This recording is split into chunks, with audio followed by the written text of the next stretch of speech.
সুপ্রভাত, আবার চলে এলাম সকলের সামনে আমাদের রান্নাঘরে। আজকে আমি তৈরি করে দেখাবো তিল পটল। প্রথমে আমি পটলগুলোকে ভালো করে কেটে মাথার দিকগুলোকেও কেটে নিয়েছি যাতে ভেতরে নুনটা ঢোকে। এবার নুন হলুদ মাখিয়ে এমনি সাদা তেলে ভাজা, একদম ছাকা তেলে ভাজা করে তুলে নেব। এবার ওই তেলের মধ্যে প্রথমে দুটো শুকনো লঙ্কা আমি ভেজে তুলে রেখে দেবো সাজাবার জন্য। এবার আমি সাদা তিলটাকে আমি কিছুটা ফোড়ন দেব, দিয়ে কিছুটা ভাজা তিলও আমি তুলে রাখবো একটু সাজাবার জন্য। এইবার আমি কিছুটা সাদা তিল, পোস্ত আর পাকা কাঁচা লঙ্কা আমি বেটে দেবো।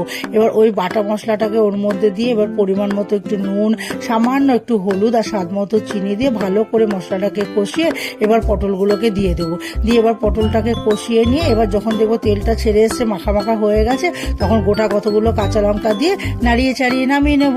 নামিয়ে এবার শুকনো লঙ্কা আর ওই ভাজা তিলটাকে দিয়ে সাজিয়ে পরিবেশন করব। তাহলেই তৈরি হয়ে যাবে আমার তিল পটল।